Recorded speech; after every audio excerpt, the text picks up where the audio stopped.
Good morning and welcome everybody to Todd and Shane's Cloudy Podcast episode 14. Wait. What? I'm not Shane. What?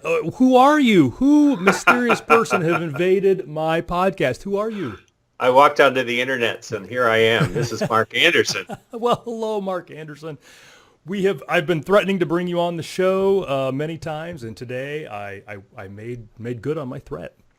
Well, I know I'm a distant second choice over Shane, but I still feel good about being here. You have like a half an hour to win me over because I'll be honest, like I mentioned in the chat room beforehand, I've kicked Shane off stage before. I get sick of that guy pretty quickly, so it could happen. Well, I know you guys don't get along very well. He threw a shoe at me once when we were on stage. Mark, would you ever throw a shoe at me? I have never done that. And I don't think I would ever take my shoe off on stage. So you're probably safe. Many things about you more refined and likable than Shane already. That's yep. So I brought Mark in. This is episode 410, recorded live November 14th. And as our tradition, now that we've gotten into the 400s, and because neither Shane nor I are very clever, we've been going through the HTTP codes, and very appropriately, HTTP code 410 is gone. That is an interesting one. That is code for some content that used to be on the internet but now has vanished, much like my sidekick, Shane. He was here, but now he's gone. So I think that will be probably generally regarded as a positive thing. I'm guessing he'll be back at some point. Well, we'll see. We'll see how you do today. We'll see. Yeah. Oh, this is an audition. I haven't told either you or Shane, but yes, I have all the passwords, so this is the audition. Before we go any further, I have to mention our one of our sponsors, the folks at SysKit. Mark and I have known the folks at SysKit forever, Tony and Frayne and all those folks. And just this last week, I was talking to a customer, and they had a very specific reporting need for their Office 365 environment, trying to figure out where things are shared and who they're shared with and all that. And I'm plucking around in PowerShell, and I'm doing this and getting members here and poking properties there. And then in a moment of clarity, I'm like, hey, wait. SysKit Security Manager does all of this. Why am I typing my fingers to the bone? So as we move from on-prem services into Office 365 and try to figure out where those things are at, take a look at the SysKit products. They do pretty good stuff. Plus, we have a rule at Simpraxis: don't work too hard if you don't need to. Yes, that was, and I do like that. Again, I refer to that as being efficient. Some people refer to that as lazy, like my high school English teacher and all that. Hello, Mr. Sorensen. I think that's a good thing. And the reports are great, and I just like that. And the other thing was the SysKit tool didn't do exactly what we wanted. And so I emailed Tony, and I'm like, hey, here's the thing I want to do. And I sent him some screenshots. I'm like, it would be cool if this piece of information was right here, using the big red arrows. And he replied back within like 12 hours. He's like, yeah, well, I'll send the guys, have them take a look at it. And then the next day, he sent me like a screenshot of a preview build that's not out yet. And he's like, what do you think about all this? And that's, you and I work with a lot of smaller companies. And this is some of the great stuff that comes from that. There's small groups of people, you have great communication with them, and sometimes they tell you to go fly a kite, but sometimes that's what you're looking for. So, but that's why we need to build relationships with these companies as opposed to just sort of complaining about things when we talk to them, right? Yeah. And that's a good lesson for anyone who uses support forums, right? Yeah. Yeah, and so we're going off on a tangent. Yes, we are. Of course. Always do. Yeah, that's one of the things that I try to make one of my guiding things. You mentioned like support forums, which is a great thing. If I ever go out and voice discontent about something, I always try to follow it up with how to make it better or a requested action. Like I just don't go to complain. I go to give critique and then offer a solution besides stop sucking. And so I think that hopefully that's part of my charm. I don't know. Well, it's a good thing to try to do. I see some people don't seem to have that ethic or ethos. No, but yeah, it's a long time ago. I read that book, "Men Are from Mars, Women Are from Venus," or whatever, and they talk about that a little bit. How men generally, not all, there's exceptions to every rule. They are more about just getting things done. And that's how they resolve internal conflict. And women on Venus, they have a tendency to do more of the commiserating and just working through it that way. And so I think it's kind of a difference in those two approaches. So you're calling me a girly man. Again, yeah. I mean, that's not. There's no new information there. I'll take it. Yeah. So this week has been packed. Shane's gone, so I took this opportunity to get some good stuff in the notes and shared it out with Mark, and he filled it up. So we've got a lot of good things that have been going on this week. And I think the first thing that I would like to talk about is me. I posted a blog post here a couple days ago, and this was one, as many of the blog posts that I publish are, this is as much as a note for myself so that I can find something easy later as it is for the people out in the community. But this is something that's come up a bunch in the last couple of weeks, and I finally just blogged it just to make one spot to show people. And that is a blog post about getting a method not found error when you try to use the PnP PowerShell to connect to Office 365. And as I say in my blog post, the PnP PowerShell, great. If I had to choose between giving up sliced bread or the PnP PowerShell, I'd have to get me more bread knives. I mean, that's just, PnP PowerShell is pretty great stuff. And they update it every month. They are not the only ones who update things every month. And in the last couple of months, there's been a couple of updates between the PnP PowerShell and some other things that break when the PnP PowerShell connects. And so when people try to do the connect PnP online, they get a method not found error. PnP folks, much like the syskit folks, were on it, and in a matter of a couple of days after they were able to reproduce it, they fixed it. And more importantly, they published a workaround. But that workaround is buried in a GitHub repository, in a comment, in a thread. And so I basically just stole that content, and I gave them, I linked to it and gave them all the props for that. But basically just blogged that. So now when people are like, hey, I tried to connect to the PnP, I get this error, I can just paste them in, send them to my blog. But just another great example of the community building things, quick response. I love it. Makes my heart feel good. So that is out there. And then I mentioned that, and then you put another link into a very similar thing, Mark. Yeah. I've just started recently using the Office 365 CLI, and I think of that as Waldeck's thing. Yep. Waldeck's MasterCard. I always call them Waldeck MasterCard because I can't ever say it right. Anyway, it's really useful in the context of development if you want to sort of automate some stuff. But it also is an alternative to your beloved PowerShell, I think. Yeah. And so why would you use one over the other? That's a good question. I think there's with the Office 365 CLI, it's truly cross-platform. So if you're on some kind of weird operating system, because it's JavaScript based, it's going to run. I think that's a limitation of PowerShell. Is that correct? I'm Maybe. Not sure. Well, so PowerShell in general, a year or so ago, they open sourced it, so it runs on anything now. It runs on Linux and Macintosh and toasters and TVs and printers and everything. But that's the engine, that's the group. So I don't know about individual modules, how all that works. Yeah. So I think probably it's the Office 365 CLI is more likely to be used in the context of a developer's day than it is in the context of an admin's day, because PowerShell is what you know really well. It's an alternative, and I think it's expanding rapidly to cover a lot of similar surface area, not necessarily exactly the same. Yeah. The syntax is different. I don't know. I've started using it. I can open up a terminal in my I use WebStorm to write code, and I can open up a terminal and use the Office 365 CLI to check on things in a tenant and things like that. So it's maybe just a little bit of a different context to do some of the same similar things. Yeah. So you said you use WebStorm. What's that? I do. A lot of people who are writing things like SharePoint Framework web parts use Visual Studio Code. Okay. That's the Microsoft product, and it's actually gotten quite good. When it first came out, because I'm an MVP like you, I could get a free license to WebStorm, and so I wanted to try it. And I found that it was the first IDE that I ever used that made GitHub make sense. Okay.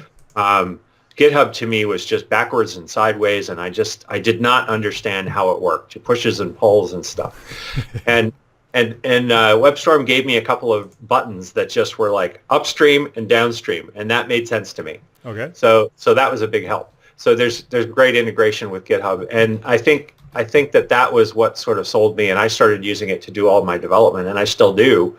I think Visual Studio Code has caught up in a lot of ways. There are a lot of plugins and stuff that bring it sort of into the same realm.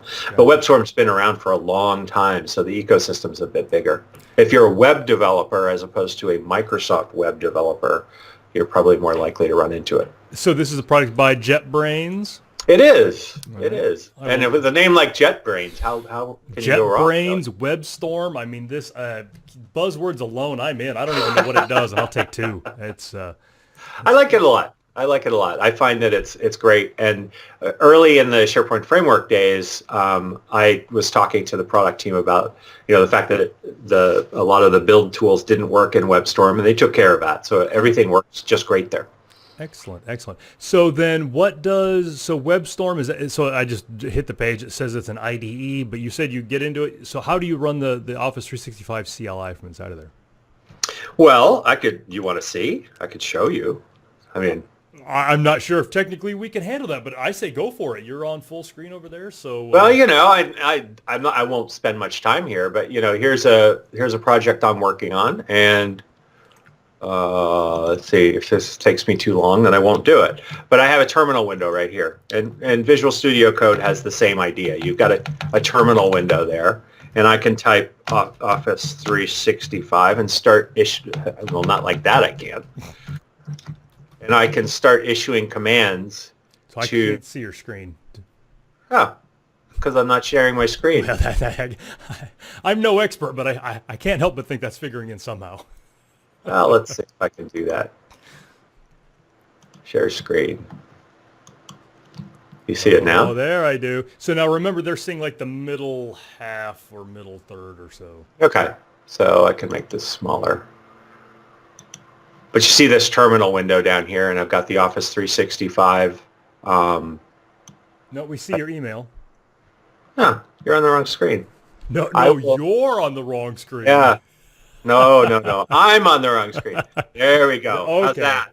Gotcha. Office 365. So that's the Office 365 CLI, and then I can start doing stuff in that window or in that context. So it's right within my IDE as opposed to like having to go out to the PowerShell IDE or whatever. Gotcha. Okay. So it's just, again, sort of different syntax, but similar capabilities. And that's probably way more time than you wanted to spend on that. I'm good either way. I think I'm good with learning new tools. And in the chat room here, we're talking about why you're using this over VS Code. And with things iterating as quickly as they have, I very, very much may have looked at something 6 months ago and decided I didn't like it or didn't work for me, and then discarded it. And in that 6 months, they may have fixed it. So Yep. no problem. I think there are always these sort of religious debates. Oh, you should use this. Oh, you should use that. Right. And I think what you said in the chat window is exactly right. Different people have different styles. You should use a tool that makes you productive. Mm-hmm. And as long as that doesn't mean that you run into a lot of roadblocks that other people don't, you're good, right? Yeah. I mean, sorry. I still use the PowerShell IDE or ISE, sorry. And I know that VS Code is the way that Microsoft is going. I know that the ISE is dead. Unfortunately, I started using the ISE 5 or 6 years ago, and my processes have worked themselves around that. I looked at VS Code, a year ago. It didn't do a couple of things the way that I expected it to do them, and I went back to the ISE. Interesting. You know how often I run PowerShell, though. I find I'm doing it more and more, and I've been using the ISE. I'm not keeping up with the cool kids, clearly. Well, it depends on who you think is cool. Like I said, I'm using the ISE, so there's Well, then we're the cool kids. That's exactly. It depends on where you're at. But no, the ISE is for the most part development dead end. I don't think it'll ever get any new things. It'll keep working, obviously. VS Code is where all the new stuff's going to show up. Got it. I like the sort of sidebar in the ISE that helps me find commands because I just don't know them well enough. So that's really helpful. I assume that'll come to code, or it probably is already there. Yeah. Yeah. Yep. But I was also late coming to the ISE. I did everything in Notepad or Notepad++, and then a console window forever. And that was mostly because of the transcript. So I don't know if you and I have talked about that, but in PowerShell, I always start a transcript so I can see what things I've done the next day when I'm trying to do them again and I can't remember them. Right. And Yeah, for the you told me about that. I need to learn that from you. Yeah, and for the longest time, the ISE didn't support the transcript, so I wouldn't use it. And then I got used to not using it, and they added it. And anyway, but we digress. So the As we are wont to do. yeah, and the CLI is good to know because I've always kind of wondered why somebody would use it over the PowerShell thing, and now I know the answer to that question. Well, I think it's nice to have options too. Yeah. Some people are going to some people for some reason seem to think that PowerShell is like a foreign language. To me, it's just another language, Yeah. right? Yeah. And maybe the CLI will make more sense to some people, which has got to be good, right? Yep. As long as you're productive. Yeah. I keep meaning to try it. I've got some Raspberry Pis, so I've got some Linux environments that are just sitting there looking for stuff to do. So I've thought about doing that just to play with it, just to see. Yeah, create some site collections from your Raspberry Pi, something like that. Exactly, like the way all professional Office 365 administrators do it, starting with SSH and going forward. So some other cool new cloud stuff that came out this week is I saw, and this was kind of a preview thing, and I didn't want to talk about it much while it was still in preview, but I think it's out now. But Alex Simons, who is on the team that does the Azure identity stuff, and if you're not following that blog and all of that, you're missing out.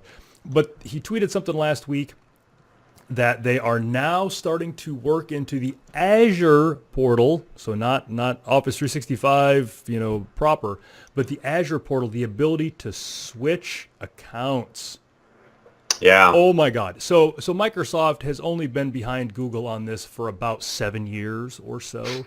If you use any Google things, YouTube or Gmail or whatever, and because of a number of reasons, you end up having multiple accounts. If you're in any of those properties, you click your name, you click your other account, and it's just all there. It just all works. There's no drama. There's no clearing of cookies. There's very little swearing, except somebody like myself who, I just swear just for the fun of it. But in the Microsoft universe, there is no way to do that. Right. And so then you end up doing this thing where you end up using incognito mode and multiple browsers, or the Chrome profiles thing that I've mentioned before, but there's just no easy way to switch back and forth. And it sounds like finally they think they may have started to crack that nut. Yeah, I'm my hope here is that the Microsoft account management thing has been a headache forever. Oh. Well, not forever, but for as long as we've had them, right? So my hope is that them solving this at least reasonably well, from the sounds of what I've heard from everybody in the Azure space, means that they're going to start solving it in other places better. Yeah. Like this silly distinction between your company account and your personal account. Oh my God, yeah. But they're Microsoft properties that demand your Microsoft account, which is your personal account. And I'm not operating as a person. I'm operating as my business person, right? Yeah. So the two of those are just a headache. Yeah, that particular one is horrible. And in the blog post that Alex puts out, he mentions that in the next 6 to 9 months, they hope to roll this out to office.com and all the places that we would love to see it. So yeah, and I think I'll probably still keep using the Chrome profiles bit because I often have multiple windows open at the same time to the same places. Right. Yeah, being able to switch is nice, but people like us, we often will want to be working in multiple environments at the same time, which is a little different. Yeah. Yeah, and this is one thing I have loved, the things that Microsoft's identity team has done as a whole, because again, there's one team that owns all of identity at Microsoft, and I think they've done some amazing things. I feel like, probably for good reason, they've been hyper-focused on security the last few years. And some of the functionality bits have kind of fallen to the side, and this is one of them. And again, as much as I use Google for the things that I use it for, it's just always frustrating to know how smoothly it works in Google properties and how horribly painful and how often I have to clear my cookies to get that to work in the Microsoft properties. So it's this, the nice thing I'm seeing with modern Microsoft, and I'm not modern like the UI, but like the Microsoft from around the time that Satya came aboard, is that you're starting to see that there is method to the madness. You can sort of start connecting the dots without they're not being as secretive about it, but also you sort of say, oh, they were focused on security for the last 2 years and now they're doing this. Yeah. We didn't used to get that feel. We would just be like, why the hell have they been working on that thing? Yeah. We were too angry to really see the patterns. And now I think it is becoming more obvious. We can sort of start to see where they're going based on where they've come from. Yeah. And that's a good thing. Yeah, you're right. And part of that's like they published the roadmaps and they're just more transparent. Yeah. And I remember for me, the big one for that, I think was Azure. Like there was a bunch of years where they were pouring a bunch of money into Azure, but nobody really could tell anybody else what Azure was. Right. Like I think it's virtual machines in the cloud, but I really don't know. And then like one morning I woke up and like Azure was this huge functional project, and all of those years of work had turned into this massive, great thing. And I'm like, oh my God, that was the long play. They did a really good job there. And so, yes, so seeing some of that happen, you're like, okay, so that's why they did that. And that's why they did that. It's been a fun time. Yeah, definitely. And so this is one of them. So hats off to Alex and the team for getting this. I look forward to seeing it in my other tenants. And for those of you that don't follow my blog all the time, first, shame on you. But second, here a couple of weeks ago or a month ago, I forget when it was, I published a blog post on how to connect to multiple Microsoft products or Office 365 products in your browser without losing your mind. And that's using Google Chrome profiles, but then there's Firefox does it as well. So there's a couple of ways to handle that. That has been a hugely popular blog post on my blog. I've gotten more comments on that than I have on anything in quite a while. And not just comments about, where to buy handbags and find companionship when you're traveling or where to buy software, but like honest to goodness human beings that read my blog post and liked it. Hey, I've got a strange question for you, but do you know if Edge does something similar? I mean, I don't think many of us use Edge. But... I don't know if Edge does something similar. I used to joke that I only ever used Edge to download Chrome. But then even that amount of using Edge offended me. So now I actually have a PowerShell command that I run on new machines that downloads the Chrome installer. So very nice. I can install Chrome without ever firing up Edge. So no, I never touch Edge. And another question for you: when do you think Internet Explorer is going to start disappearing from enterprises? Because it's still everywhere. It is, and thank God, because I do use Internet Explorer once in a while for different things. Like this morning, we were talking about the MVP site. It didn't work in Chrome, and then you did it in Firefox, and it did work. I don't have Firefox installed anywhere, so IE is my backup browser to test those things. Didn't work in IE either. Really? Yeah. So go figure. It worked in Firefox, but no other browser that I have. Apparently, I need to install me some Firefox. So Edge, I don't know if Edge has any identities, but honestly, talking about the comments in that blog, and I'm not just saying that so everybody go to that blog post, but a bunch of people did. That's where I found out that Firefox does it. Things like that. So I don't know if nobody has talked about how Edge does it. Yeah, I haven't heard anyone say it either. The nice thing about using so a lot of people will just open a whole bunch of incognito windows, right? Yeah. Obviously, if you work inside one organization and you're only going to one Office 365 tenant, this doesn't really matter that much to you. But if you're a consultant like we are, we have lots of tenants that we go to. Yeah. You want to use a good password manager these days, right, Todd? Yeah. Which one do we like? I forget now. We like 1Password. That's right, 1Password. Yeah. So we use that, and if you're in incognito mode, you can't use those things because the whole point of that is to sort of sandbox you. Yeah. So by using those different users, you can still use your password manager, and everything's good. Yeah, and another downside of incognito mode is that all of your incognito modes share the same sandbox. So using incognito mode gets you one more login. Got it. Yeah. So that's why people use browsers like Opera, so that they actually have enough surface area, right? Yeah. So users in Chrome is definitely the way to go. And I can't remember where I first saw that. I didn't even play with it the first time I saw it because it looked too confusing. And then I came back a couple months later and I'm like, oh my God, this is what I've been complaining about not having for years now. Exactly. I was the same way. It's like people were saying, oh, just use different users. I'm like, wow, that sounds like a lot of work. I just log out. Are you kidding? Yeah. Boy, was I stupid. Yeah. And so it's funny, I mentioned that PowerShell in my blog post on using Chrome identities. I actually have the PowerShell I use to download Chrome, so you don't even have to figure it out yourself, and you don't have to use Edge. Beautiful. Oh, I don't like Edge. Okay, so and that reminds me, I was downloading some apps on my phone here a couple days ago or something, and the Android version of Edge came up. And I remember when that came out here a few months ago, they're like, well, everybody's been asking for the mobile version of Edge, and here it is. And I remember thinking, literally no one wants the mobile version of Edge. Literally nobody has ever said, you know what my phone needs? Edge. There's one benefit to using Edge on. I have an iPhone, but I would assume it's similar. The one benefit is if you're browsing, if you're looking at something on your phone in Edge, and you want to go use it on your desktop, you can actually, like, there's a button somewhere in there that says open it on my desktop, and so you can go to that same page from wherever you are, and when you get back to your desktop, that browser window will be open. Oh, so in Chrome, all the histories, because I use Chrome on my phone, all the histories are the same, so I can go in that way. Right. But it doesn't actually fire the browser up. Yeah, but it actually, of course, it fires up Edge on your desktop. So. And there you go. Yeah. And then you close it. You copy the URL out of the browser, close Edge, and look at it in Chrome. Curse under your breath or over your breath. So this is one that you put in there. This next one, this article on ShareGate's blog about how broken are Office 365 permissions. Yeah, that was an interesting article from Jasper Oosterveld.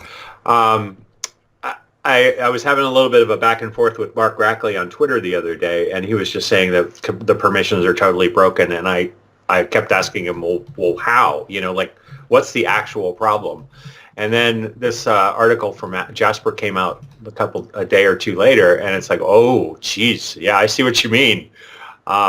So it's a really good article to read. It says it's a 15-minute read. Maybe I'm a fast reader, but there are a number of things about permissions in Office 365 that are, at the very least, confusing, and at worst, a real problem. Downright hostile. Just real issues. Yeah. And Jasper's article is good because I think he's giving Microsoft some very good suggestions on how to improve things. Yeah. Not that they always listen to what Jasper or anyone else says, but I think as people are moving more and more especially to the modern UI, they really need to understand how this works so that any security concerns they have are covered. Yeah. And it just doesn't work the same way that we're used to in Classic. Yeah, and I think, so this is all the problems, and I haven't read through all of Jasper's blog post yet, because it's funny when you said, well, it's supposed to be a 15-minute read. I remember thinking it was probably going to take me longer because he's packed so much into there. Yeah. Like, I want to read every sentence and then let it ruminate. But the problems, the flaws that he's mentioning here are exactly the problems that my customer was trying to address that SysKit, that I was trying, and the reason that I couldn't solve them in PowerShell, and the reason that Tony at SysKit had to get involved, and the reason why SysKit's security manager didn't have all the stuff that we needed was because of this mess that Jasper's talking about. And it is, and really, so I will mock Microsoft where it deserves to be mocked, I think. But I think this one is not necessarily their fault for being dumb or anything. It's this problem where SharePoint Online has been built on the foundation of a product that was designed 20 years ago and been iterated a little bit every time. So every time a new situation comes up, they don't rewrite sharing and rewrite permissions. They just add another stack on top. And so now we're at the spot where when you share something, it can be stored in 4 or 5 different places. And how do you figure out where that is? Yeah. Yeah, I think the hard part here for them is, they have done something they haven't done before. They've said with Classic they're going to earn their way to the right to shut it off. Yeah. In other words, it's not going away until the usage goes down to a level where they feel that they can, rightfully say it's time, guys. We need to migrate from Classic to Modern. So right now they're still supporting both of those scenarios all the time, everywhere. Yeah. And that's part of the confusion. Yeah. But I think they've also made some, shall we say, interesting choices with the way Office 365 groups and permissions work in modern sites. Yeah, it's tricky. So I really, again, Jasper did a much better job because I was in trying to write. So I had some PowerShell that I was going to publish that showed permissions, and then it became very clear to me that it only showed a sliver of the things that I thought it did. So then I was going to write a blog post on why I couldn't write the PowerShell that I was going to write in the blog post, which would have been very similar to Jasper's blog post, but far inferior. So I'm glad that he published that.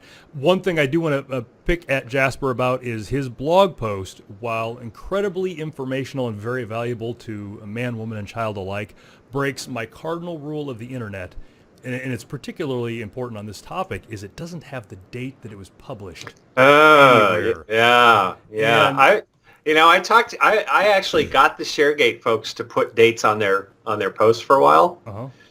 And I probably shouldn't give this away, but apparently their readership went way down because when people would look at the date, they would say, "Oh, that's old, so it doesn't apply anymore." Where a lot of their content that they wrote 5 years ago is still totally valid. What's information architecture? Well, that doesn't matter what the date is. That's an important thing. So yeah, I'm with you on that one. Yeah, and boy, so I think that's a double-edged sword. I think with yeah. So for things like this, because I think this article will change, will evolve. Like the problems Right. that Microsoft has some of them will get fixed. Yep. And there's, especially something that changes as often as Office 365, there's just nothing more frustrating than finding the article that is the exact thing that you want, but finding out that it was published a year ago and nothing's Right. the same. Right. Yeah, this one is very much a point in time. I think there will be changes coming up. It could be this Tuesday when they roll out new stuff that will have an impact on this stuff. So this is what I think of as a temporal article, right? It does have a particularly limited lifespan, so knowing when it came out would be a very good thing. Yeah, and that I get they're trying to get eyeballs, and there's that balance between making it valuable and paying the bills and all that. But yeah, this was one I'm like, oh, Jasper. But I will forgive him. Jasper's a good guy. It's not Jasper's fault in this case. That's true. He could have wedged it into the article somewhere, where like all of the first lines of a paragraph spelled out the date it was published or something. If he cared enough, he could have done it.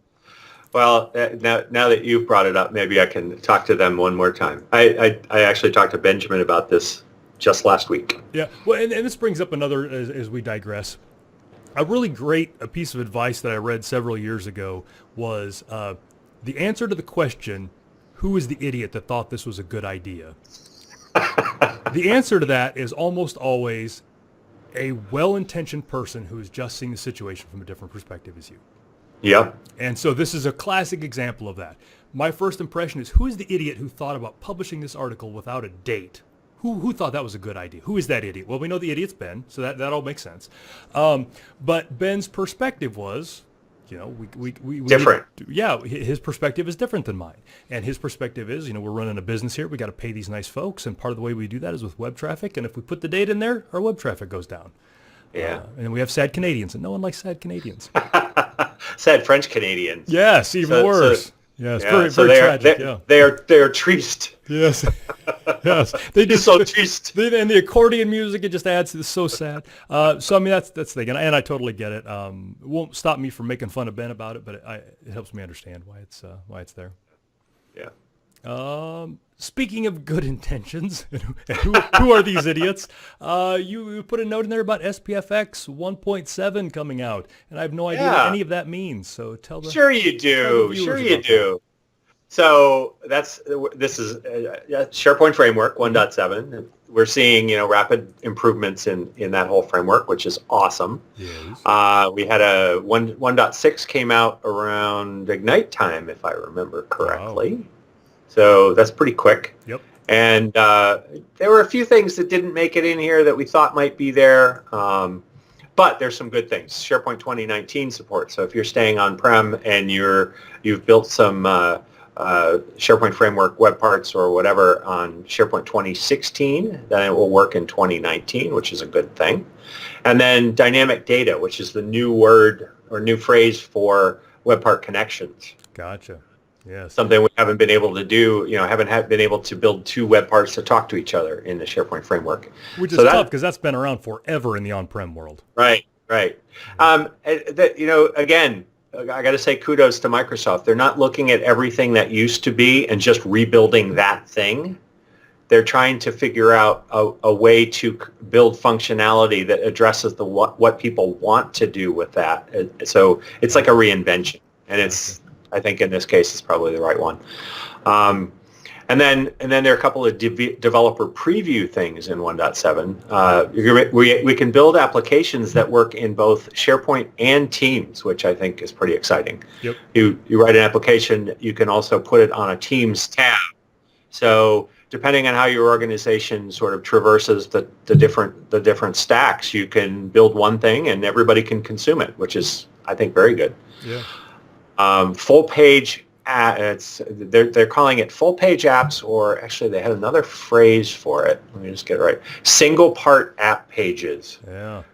So that's something that people like Julie and I do all the time. We'll sort of take over most of the page to put an application in that page, as opposed to a web part. It's like a big web part. Right. Big zone, one web part. Yeah. Like it's what we used to use placeholder main for. Gotcha. And so that's in preview. It was broken until today, I think. So that's good. Yep. And there are a couple other things coming. So under the covers, there's something that's really important, is that they moved from React version 15 to 16, which if you're a developer, probably will make sense to you. Todd, you don't need to know about these things. I don't know what any of that means. I'm very excited for all of my developer friends. But yeah. It means that we're able to sort of move up in what the Office UI fabric gives us. We're able to take advantage of some things that React put into version 16. We've been a little behind there. Just like any other sort of full stack web stuff, everything gets out of version pretty fast. Yep. Everybody's releasing things quickly these days. It's not like the old days where everything was so stable. So stably broken. Yeah, I was going to say, consistently broken. So for a person like myself who's not a web developer, explain what React is as if you were explaining it to Owen. What is React? Well, Owen is actually a little better at this stuff than you are. Probably so. Owen's Todd's my favorite kid that Todd has. Yes, and he'll be 5 here in a couple of weeks. So we're explaining this like it's 5. Yeah. Probably because I've seen him grow up, and I didn't see your other kids grow up. Anyway, so React is a framework we can use to build applications on the web. Right. Other frameworks you may have heard of are Angular, Knockout, things like that. Some people sort of dump jQuery into that bucket, but it really doesn't belong in that bucket. Certainly not, no. And people have, again, sort of religious arguments about, well, this one's opinionated, this one's not, this is only data binding, this is blah, blah, blah, blah, blah. I get a little tired of those discussions. But React is what Microsoft has decided to go with predominantly in what they're building. So we tend to, those of us who are sort of going mainstream, and I'm building SharePoint framework web parts now much more than I was before. Okay. So you end up using React. And each one of these frameworks is different, and there's a learning curve. Once you've learned one, once you've learned PowerShell, Office 365 CLI may make sense. Yeah. You learn one, you've sort of got a leg up on the others, but each time there's a learning curve. Yeah, so the same but different. Yeah. Yeah, exactly. So that's all good. I mean, 1.7 seems to be fairly stable. No, other than that short-term bug with the full-page apps thing, I think it's working well. Yep. I've upgraded a few things. AC has a good article. I'll paste the link in there that gives his slant on what's in there and what works and what doesn't. And I think that's a good alternative view from the release notes. Yeah. So who owns React? Who decides? Who publishes it and all that? Surprisingly, if you don't, you would never guess this, but it's a Facebook framework. Angular came out of Google, okay. and React came out of Facebook, and so it's strange where these things come from these days. But if you think about somebody who's building these massive platforms, they need a way to be very organized in what they do. Yeah, yeah. Excellent. That's interesting. So yeah, as I'm trying to, and I'll ping you offline about this. That's kind of interesting, is because for me, like I did programming back in the old Visual Basic days, and you had to build every single thing from scratch. Right. Every time you wanted to make a menu, you had to make the menu. There was no here's the menu, and then that starts showing people like, okay, here's some code that just makes menus, so don't worry about that. Right.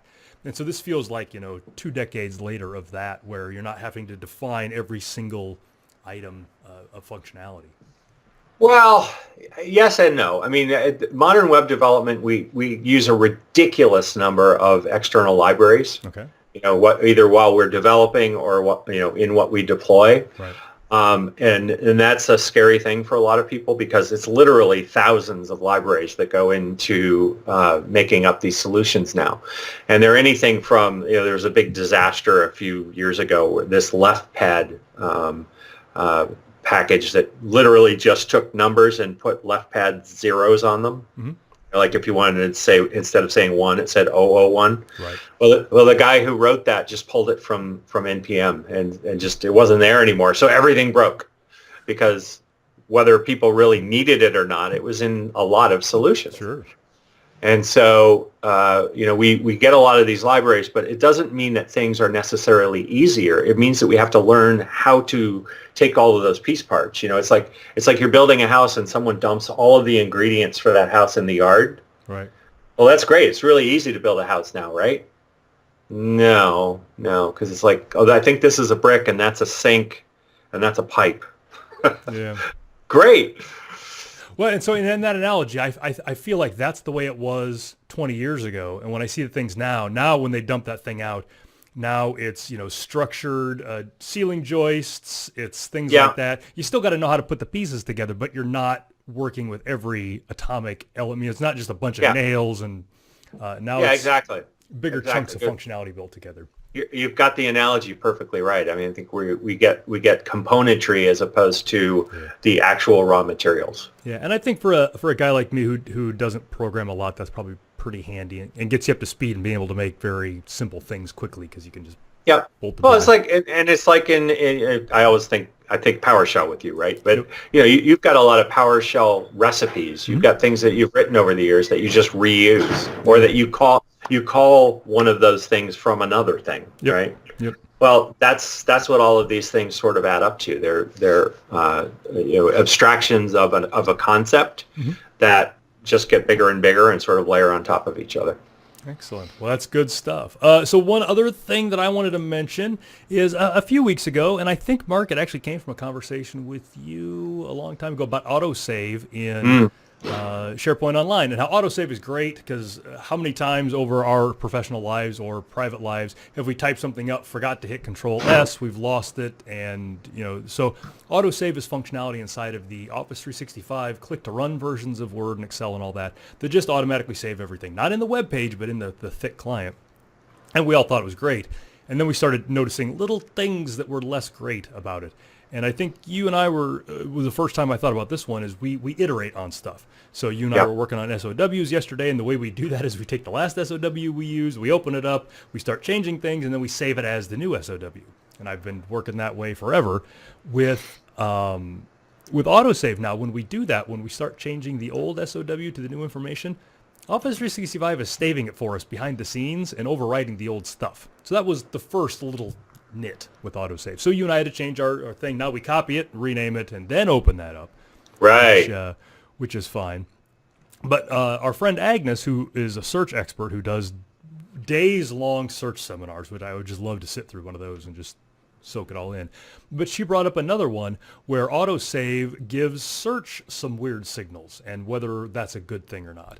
And so she brings up a couple of things. One of them is when you do this and AutoSave is happening, it's changing like the last modified dates and last modified bys, whether you mean it to or not. So if you open up a document and you're reading through it and you're not going to change it, and you hit the space bar, you do whatever, it gets changed, you delete that space, you don't save it, AutoSave still grabs that stuff. And the other thing, and I don't know if this is AutoSave specific, but search runs on the graph. It takes a lot of signals from the graph. And now things like opening a document show up in the graph, which again is normally a good thing. when I go to the SharePoint homepage, I want to see documents that Mark's been reading. He wants to see the documents that I've been reading. That helps, configure or figure out relevancy and all that. But let's say I'm looking at, a document about how to leave Simpraxis. What do you get to take with you when you quit? Things like that. You're already leaving? I don't want Mark to know that. I don't want him to know that I'm reading those things. But yet there's some amount of that in there also. So I don't know that any of those are really huge problems, but things to think about. Yeah. I think I totally agree with the concerns, and I think Agnes is spot on here. But I think there is a little bit of intelligence there too. I don't think it's as simple as hitting a space. There seems to be some sort of batching of saving. It's not like it saves every character. But if you do if you open a doc like last year's document and you do type something, it is going to save that unless you intentionally turn off AutoSave. I don't think turning off AutoSave is necessarily the answer. No. But we have to, in fact, it's probably not. I think I'm going to put it right there. I'm going to say it's not the answer. Yeah. I think AutoSave is much safer than not having AutoSave.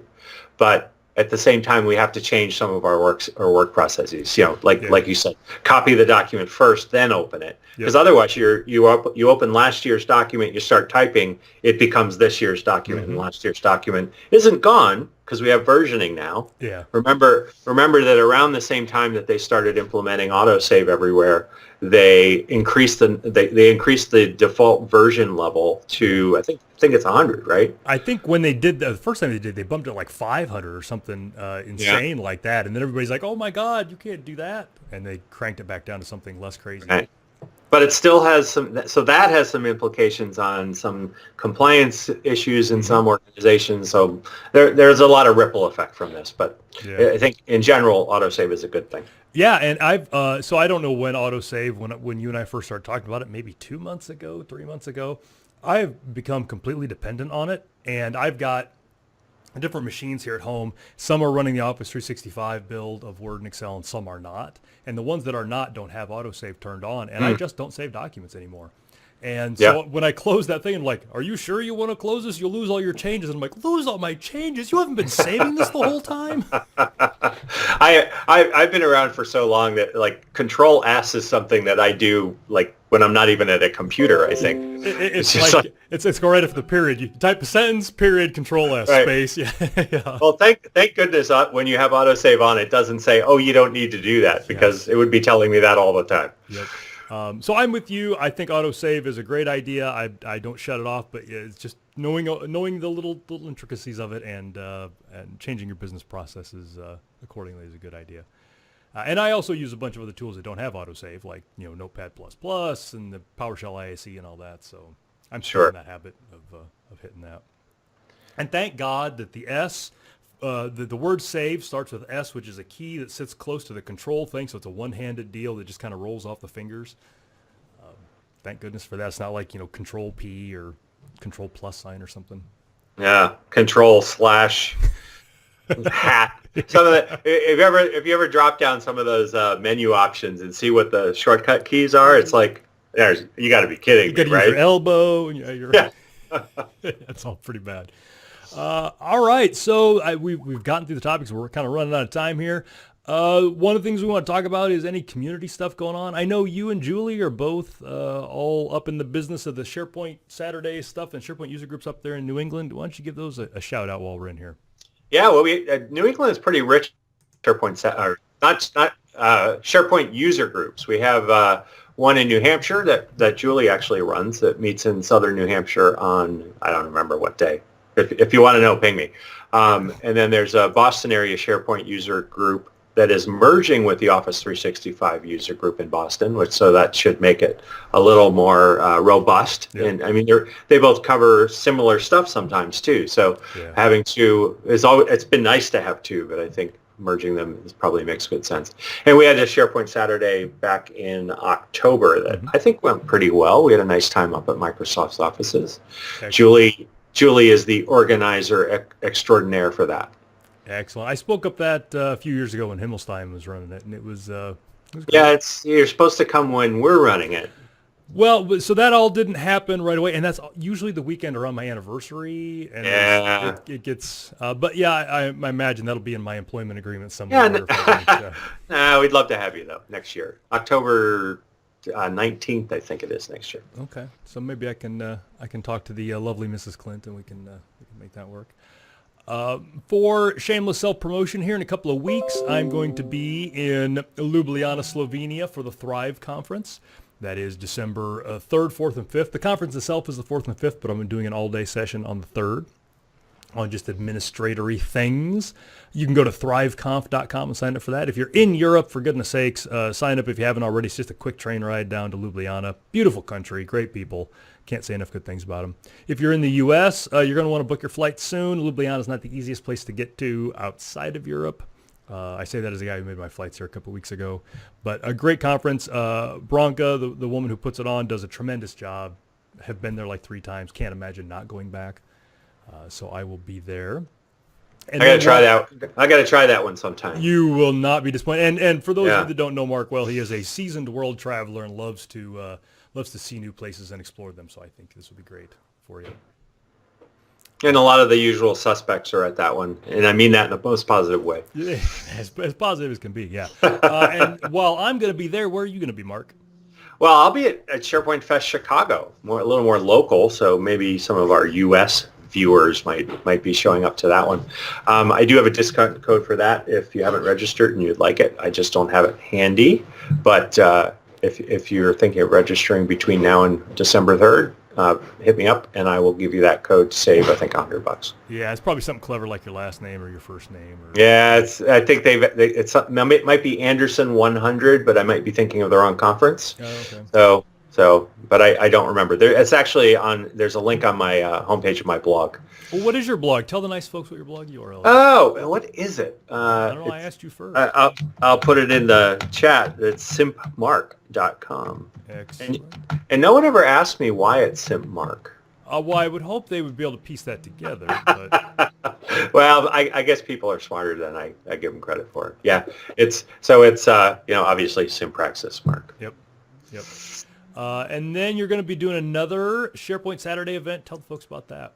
Yeah, so this is a crazy one. I've never been to India, and folks who are starting a new SharePoint Saturday in Coimbatore, and I did have to look up how to say that. That and is why I didn't mention it, because I didn't know how to pronounce that. Yeah, I think that's right based on what my research shows me.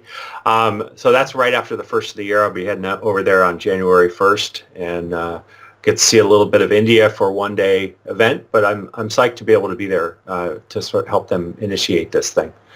Hopefully that'll be a lot of fun. I'm going to spend a little extra time. Can't go all that way and not see a little countryside. No, and India is great. I've been there once and would love to go back. So if you are one of our listeners and you're having an event in India and want me to show up there, let's make that happen.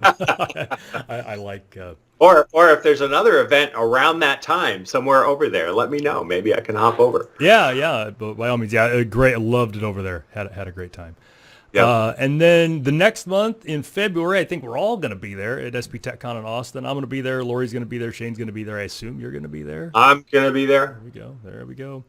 And then, so that's February 10th through 13th in Austin. Go to sptechcon.com and sign up for that one. The month after that, North American Collaboration Summit, Mark Rackley's little hootenanny down there in Branson. I will be there with Shane. Will you be at that one as well? I will not. I've never made it to the Branson one. It's a little out of the way for me, but I think it's a little out of the way for everyone. I was just going to say it's a little out of the way for everybody, honestly. Yep. But it's a good one. This is one that, and I don't know why, but I am constantly surprised what a huge, massive event this is, given that it's out in the woods somewhere in a part of the country that nobody is sure exists for certain. Mark does a tremendous job with this conference every time I've ever been there. So it's a good one to go to. Don't let the rural vibe throw you off. It is a great one. So love to see people on there. Well, while we all go to these things to either teach or learn, I consider it both. Mm-hmm. Some parties are better than others. Yes, and Mark does do a great job with that. I was definitely one of those non-believers, and then I kind of got peer pressured into it here a few years ago, and it was just, really liked it. So I'm going back. And then the last one, probably the big one for now, is the SharePoint Conference North America, May 21st through the 23rd. That is the big dog coming up. I'm going to be there. I assume you will be there as well. Well, I expect I'll probably be there. I'm hoping I'll be able to speak there. Excellent. But we don't know about that yet. No, I think and I don't know, not a lot of people listen to this show, so it's probably safe to say, I think I'm doing a full day session. I think that's all been agreed upon. Excellent. But so go out to that one, SharePointNA.com, and that's going to be the big one. So for those of you who've listened to the audio feed, you can get all the links to all this stuff at toddclint.com/podcast410 and get all those links to Mark's blog and all that. Mark, thanks for showing up, giving me an hour of your time, fighting with all the technical things that we had, as always. Hey, it's par for the course, right? It takes 11 minutes to start anything that we use technology for. God, that is the case. I wish it were only 11 minutes. So thanks to everybody in the chat room. We'll stick around for a little bit. At least I'll stick around in the chat room for a little bit, answer questions, hang out.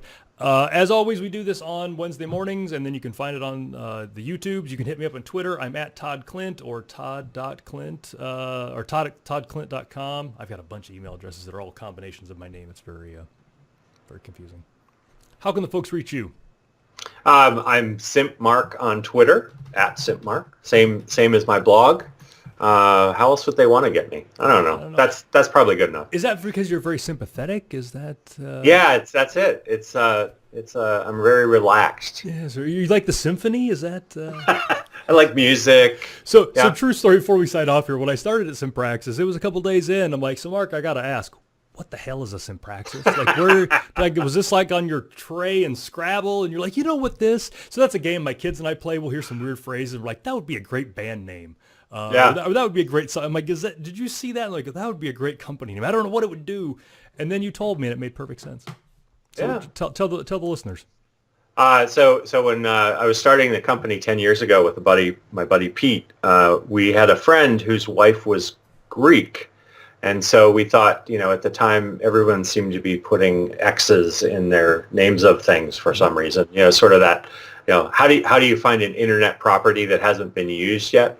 So we asked her if there was a Greek word that had something to do with collaboration, and she gave us Simpraxy with no S at the end. And Simpraxy means essentially working together in collaboration in Greek. Yeah. So Simpraxy sounded pretty good, but we added the S because it sounded a little better. Yeah, it gives it a little easier to pronounce, maybe. Yep. And so that's where we came up with it. So it sort of means collaboration, and that seemed to fit. Yeah, and once you said that, then all of the other Greek-derived words in our language that mean work together came to me. Symphony, sympathetic, symbiotic. I'm like, how did this not? Yes, this makes perfect sense. Well, and it is just a strange combination of letters until you know that. Yep. Luckily, it seems to be something that people can spell without too much trouble. Yeah. Yep. So that was good. So I wish I'd asked you, 10 years ago the first time. No, it didn't matter to you then. Yeah, that's probably true. It sort of matters now because now that you have a Simpraxis email address, you type it every day. Yes, I do. I've got the SimpraxisConsulting.com. I'm starting to get that into the old muscle memory. It's a lot of letters. It's too many. There's a guy who has Simpraxis.com down in New Jersey somewhere, and I wish that he would stop using it. Yeah, like once a year, I email the guy that owns Clint.com.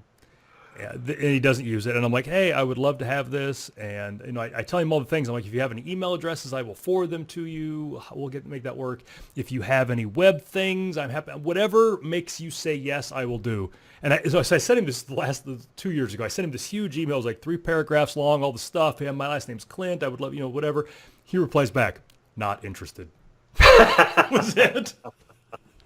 And you tried so hard. I did. I put so much into it. Not interested. I'm like, well, can't get a whole lot more succinct than that. He could have just said no, I guess, but not interested. I think that says it all. Well, at least he replied. I mean, you were recognized as a human. Oh, hysterical. All right, Mark, I'm going to let you go. Everybody, we will see you next week, and thanks for joining. Thanks for having me on, Todd.